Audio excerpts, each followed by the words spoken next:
What if I told you that the Israeli ground offensive has already started, and that it is going to become much bigger than you think?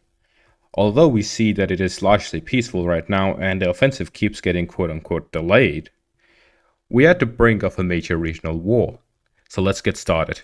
To give a proper overview of the current situation, I decided to take a look at the history of Israel and Gaza, as well as history of Israel and Lebanon and their previous conflicts, because Israel initiated a ground offensive against Lebanon in 2006, as well as towards Gaza in 2008.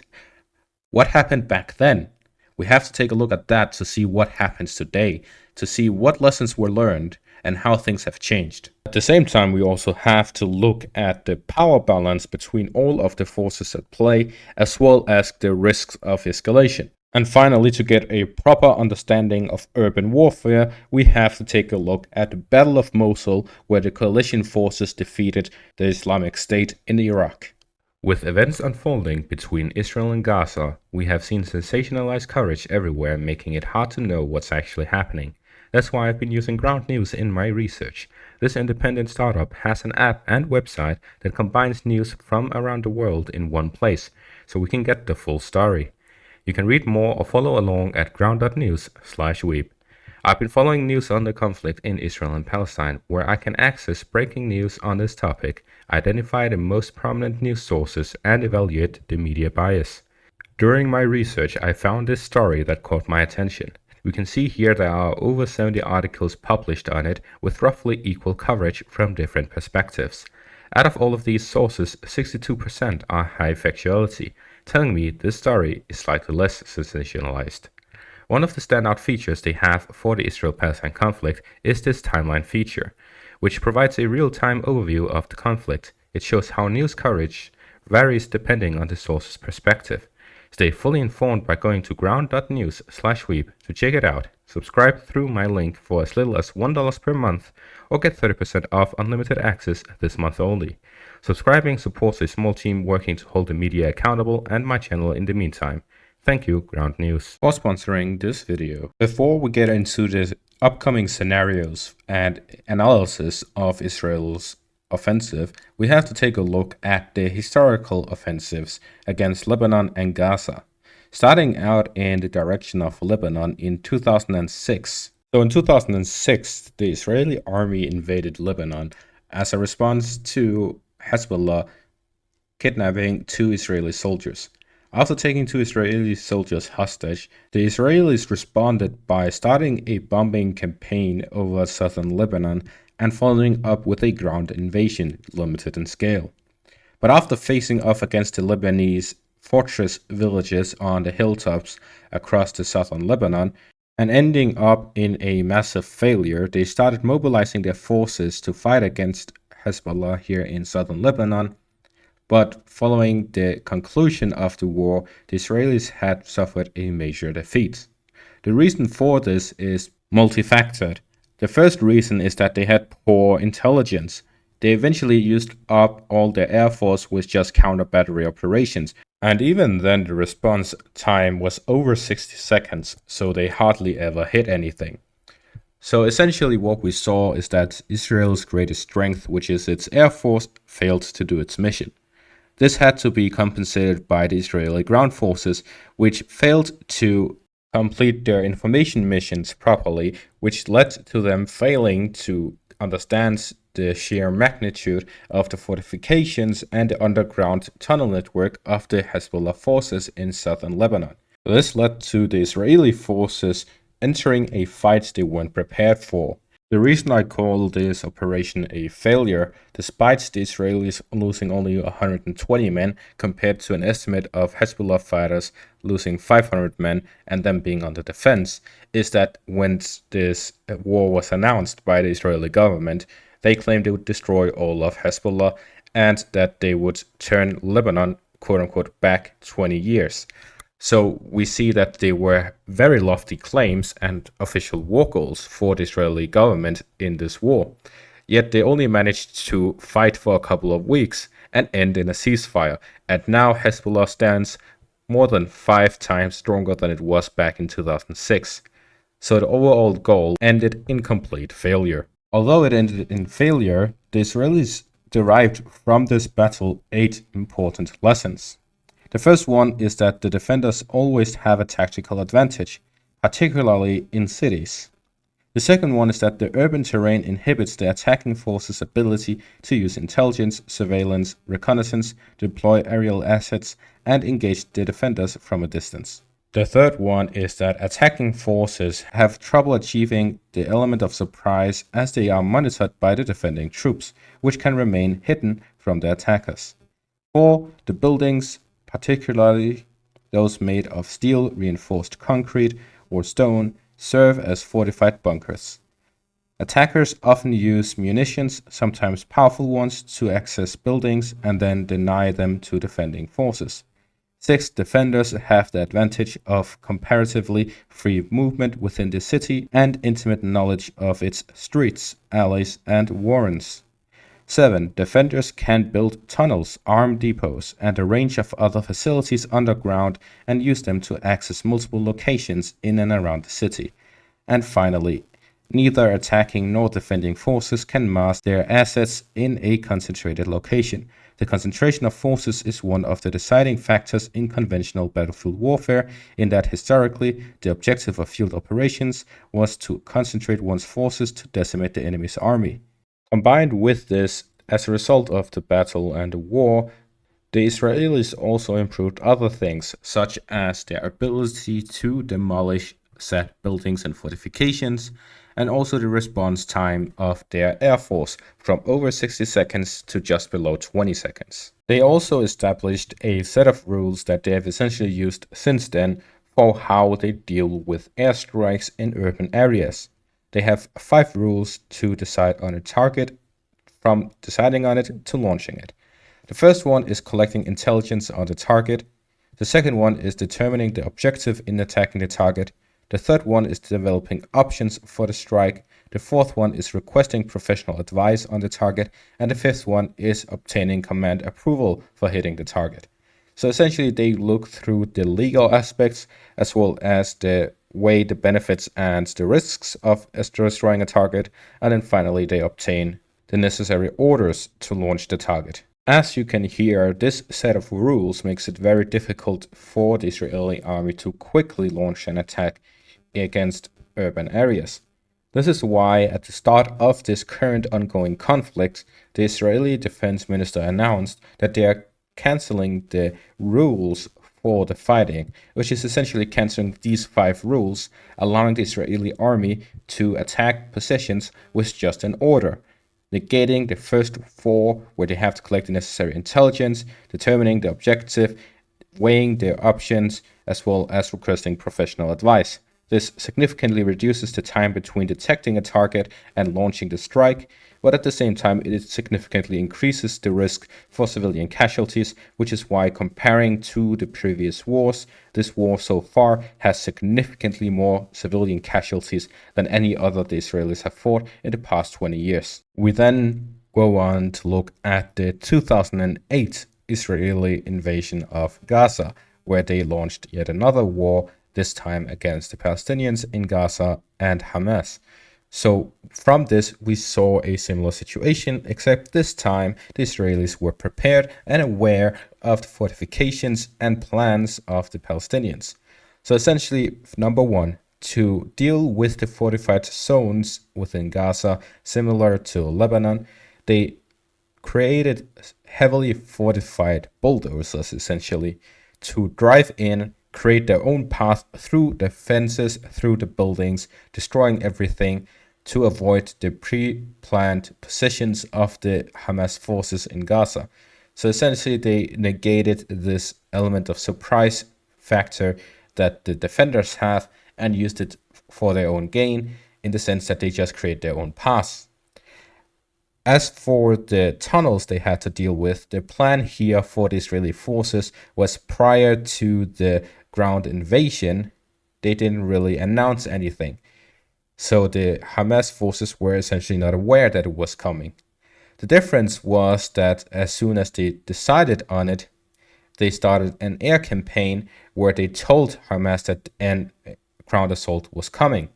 With this, the Hamas forces went into the tunnels to prepare for this ground invasion, after which the air campaign continued for a couple of days to try and close these tunnels on the forces. So this is why I'm saying the ground offensive has already started, because currently we are seeing that the Israeli Air Force is heavily bombarding Palestinian positions in Gaza, Hamas positions in Gaza. This with a huge announcement and weeks of preparation for a major ground invasion after a mobilization of 300,000 troops. This is all to give an immense fear of impending invasion by the Israeli forces against the Hamas forces, forcing them all to go underground. And then the Israeli air campaign is focused on destroying these tunnels while the Palestinian forces are down there to cause as many casualties as possible among the Hamas fighters before the ground invasion even begins. And if they're able to destroy all the tunnels, then a massive advantage for the defenders is gone down the drain. Another major difference between the 2008 invasion and today's invasion is that back in 2008, the Palestinians had underground tunnels between Gaza and the Israeli positions, which meant that they could go from within Gaza and flank the Israeli forces from behind due to their tunnels. However, this has changed because since then, Israel has had an immense system where they uncover all of these tunnels and demolish them as soon as they appear. From 2008 until today, they constantly do this to prevent anything like that to be built again. This is why in the initial Hamas invasion of Israel, they didn't go from underground, they went through from the top. So this idea that they were safe, the Israelis thought they were safe due to the tunnels being gone and them all having good surveillance, army and so on. This all led to extra carelessness on the Israeli side, which allowed the Palestinians to just run through the Israeli defenses on the holy day. Something else was that in 2008, when the Israelis fought against the Hamas in Gaza, they didn't have lofty goals like they had in 2006 against Lebanon. This time they had goals where they essentially said they just wanted to dwindle the capacity of Hamas and their ability to launch rockets into Israel. Today we have to look at what the official goals are to see if they have learned from that or if they are making the same mistake again. The official goals of the Israeli offensive is, according to Gallant himself, the Israeli defense minister, first, Israeli airstrikes and quote-unquote maneuvering, so the ground offensive, would aim to root out Hamas. Next will come a lower intensity fight to defeat the remaining pockets of resistance. So essentially they assume they'll launch a first attack where they'll get full control over the city, the whole Gaza area, and then they will have a sort of insurgency guerrilla war with the remains of the resistance. And finally, a new quote-unquote security regime will be created in Gaza, along with the removal of Israel's responsibility for life in the Gaza Strip. So essentially, they want to create a quote-unquote puppet government in Gaza that essentially takes control of the security situation, but not the political situation, so that Israel doesn't have to care about any future insurgencies from Gaza against Israel. So now that we have the goals of the Israeli offensive out of the way, we now have to look at the different scenarios that the Israelis will encounter. What will their plan be and how will it go? So starting out with the scenario of the Battle of Mosul, we have to first look at what urban warfare is. From an article written by the US military after the Battle of Mosul, they've created multiple laws that essentially define urban warfare. First off, they talk about the encirclement of a city. If the Israeli army encircles Gaza, they will never isolate the Hamas fighters. The reason for this is two-pronged. The first one is the tunnels that the Hamas utilizes. With the tunnels, that allows them to move underground from one place to another and to store ammunition, food, and so on. They are able to continue their fight for a long time, still hold communication lines, and so on. That is the first reason, and the second reason is that it is a city, there is extreme amounts of cover, there's a civilian population. all of this plays against the attacking force. Although they can physically cut the different parts, there will still be ability to move between the areas, because that is simply how a military will fight in the city. The second rule is that it becomes more difficult the longer the war goes on and the deeper they go. At the very start of the battle, where the Israelis will have to get a foothold in the eastern parts of Gaza, they'll need to move through some fields before getting a foothold in the city. Until they get to the city, they will be able to have a good overview and an easy time essentially demolishing everything with their air force. But as soon as we enter into the cities, that is when it becomes difficult, because there are multiple houses, there's bad overview, and there's tunnels, there's so many things that prevents a smooth walk through the whole operation. So through this, we see that the Israeli forces will face a lot of difficulties as soon as they enter the city, but up to that point they will essentially have a easier time entering it than they have getting into it. And once they get into it, they'll have to walk through major parts of urban area. This all puts them in a situation where they're vulnerable to ambushes, to the tunnels that Hamas has built, and so much more, preventing them from having constant overview over the situation due to how many different things are in the way in the essence of buildings, as it is a city. The third law is that there's no initiative on the attacker's side. They say this because as soon as an army enters a city, whoever has control over the city has the initiative, because they know the city.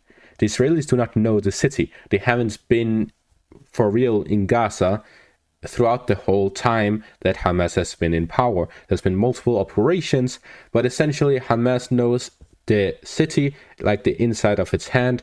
He knows everything, and the tunnels, and so on, while the Israelis hardly have any info about it. And then finally, information is on the side of the population. Whoever the population supports has the most information. The reason for this is that the population will work as a quote-unquote informant during the battles. This means that during the battle of which the Israelis and the Palestinians will fight within Gaza, whoever the Palestinian population in Gaza supports will have all the information: when troops move, where they are, what their plan is. All of this information goes around as people see with their own eyes the movement of troops.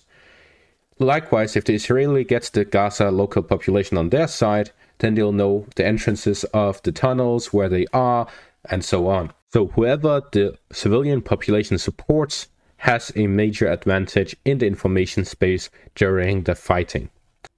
We see this example in the war in Ukraine. Whenever the Russians are fighting in the south, they usually have some information among the population, giving them willingly. As for when they were fighting in the north, the Russian soldiers reported that the local population was vastly against them, giving information to the Ukrainian army and sabotaging their operations. So this will be a similar case, where here the Israelis will be facing off against the local population as well when they launch their ground invasion, because the local population will work as informants for Hamas fighting against the Israelis. Now, let's look through the different scenarios. Looking through the Battle of Mosul, we look at this map here. So this map here shows exactly what happened during the Battle of Mosul. The first stage is as drawn by this green line here, which is that the coalition forces looked to get a foothold within the outskirts of the city. They did this by launching attacks on the eastern parts, also separated by a river, similar to Gaza. So what we see is that they initially only focused their attacks on the eastern parts of the river line. No fights on the western parts at all. After which the second operation took place, where they continued on the eastern parts, looking to gain a front line by the Tigris River, separating the city of Mosul into two parts. And then the final part, the final operation, the third part, is an assault trying to capture the final parts of the city, the western parts. So in this scenario, which would reflect the same situation in the city of Gaza, the Israelis would look to part one, launch an attack into Gaza, trying to get a foothold on the outskirts of the city. We see that the city of Gaza itself is a decent amount of distance away from the river line. So with this, we'll see that the most likely situation is that the Israelis will look for, in step number one, to get a foothold in the northern, eastern, and southern parts of Gaza, isolating it from everyone else, and getting a complete control over the northern parts of the river line in between the northern and southern parts of Gaza, in the Gaza city proper. So with this, we see that the Israelis will look for stage number one, to isolate the northern and southern parts and to get a foothold within the city. The second part will be them looking to gain full control over Gaza itself by focusing all of their forces in the northern parts. In the southern parts, they'll have their additional forces located around, prepared for any counterattacks by the Gaza forces in the southern parts.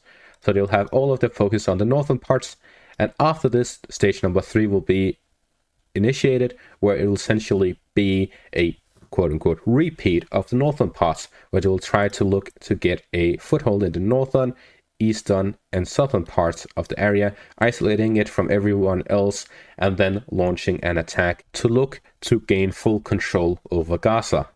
So it will be a step-by-step process. The way the coalition forces fought in the Battle of Mosul is that whenever the weather turned bad, whenever there was a slight issue, they would stop the battle and wait until it improved so that they can restart again. This is why it took a very long time. The first initial phase was started around the 6th of November and it ended on the 10th of March. That is many months. So with this, we see that there is a lengthy process if they use this strategy. And from the point at which they reached the southern outskirts of the final part, we also see that there's this northwestern part, 14th of May, and the final part on the 25th of May. And as was reported by the US military, the final part was the most difficult part, as the fighters within the city are most likely to fight the hardest when there's no escape. So based on all of this, it is now clear that the ongoing air campaign of the Israeli forces is to draw the Hamas forces down into the tunnels, bombard these tunnels, causing as many casualties as possible among the Hamas fighters before launching their ground offensive, which will become more difficult and harder the longer it goes on. So they're looking for a quick victory, which is why they have started this blockade of Gaza, where prior to the war they still gave electricity, food and water, and it allowed passage through the Rafah border, where the Egyptians constantly sent a lot of aid to Gaza, while this time around we're seeing that there's no aid or hardly any, as there was 20 trucks moving through, where prior to the war there was over 100 every single day. So the reason for all of this is that they want a quick war despite alarming for a long and drawn out one, that is to ration and therefore reduce the morale of the Palestinian forces and population. However, this is a double-edged sword, because all of these are alleged war crimes, and therefore we are seeing that there is huge diplomatic pressure on the Israeli forces. One thing that the Israelis have constantly failed at when fighting against these Arab nations is that they're facing a population that is much weaker than them, which makes it much more difficult for them to justify these large, heavy-handed measures. Everyone is currently asking Israel, is this a proportionate response? And the Israelis cannot reply to this because they try to justify the amount of damage they use. And as the defense minister of Israel said back in 2007, a war is fought to be won, not to be nice. So essentially, the Israelis are looking to win a war. They're not looking to be nice. And therefore, we are seeing this heavy-handed method and heavy civilian casualties among the Palestinian population, because they are looking to win the war at essentially all costs. So unless there is some sort of ceasefire implemented or that another nation intervenes, then this war will end with as many civilian casualties among Palestinians as is essentially necessary, quote unquote, for the Israelis to win this war and destroy Hamas. So essentially they're saying collateral damage is acceptable in this war. This has gone far beyond a war for peace and has now entered a stage where it is a war for victory. And therefore, I say there's a heavy risk of major escalations, because while Israel is alone as the only Western-oriented country in this area and non-Muslim country in this area, all of the Islamic and Arab nations here in the area are looking to support Palestine and go against Israel, as we can see with which countries recognize Israel as a state and which countries do not. With this information, we see that there's heavy pressure on Israel to stop this war before too many civilian casualties arrive. We are already seeing that Hezbollah in Lebanon is warning Israel that if they initiate a ground assault against Gaza, they will attack Israel from the north. And the United States have said if anyone gets themselves involved in this conflict, then Israel will be defended by the United States. With their 2 aircraft carriers they have now redirected to the Mediterranean Sea right next to Israel. So with this, we see that there's heavy risks of escalations between just these 2 countries. But with this, and as war goes on, and as war intensifies, the risks of escalations increase. Whether it be Turkey, whether it be Egypt, whether it be Saudi Arabia, whether it be Iran, Iraq, Syria, whichever it is, there's a major risk of escalation the longer this war goes on. Because as Antony Blinken said, he goes to Israel as a Jew. Erdogan responded, well, then he will go to Palestine as a Muslim. So we are seeing that there's major escalations and heavy tensions. So the earlier this war ends, the better and safer for everyone involved and uninvolved. So I advocate for peace in this scenario to avoid the untimely death of millions of people. So in the end, all I can say is go to the negotiating table, find a lasting peace, and end this war. Thank you all for watching, and have a great day.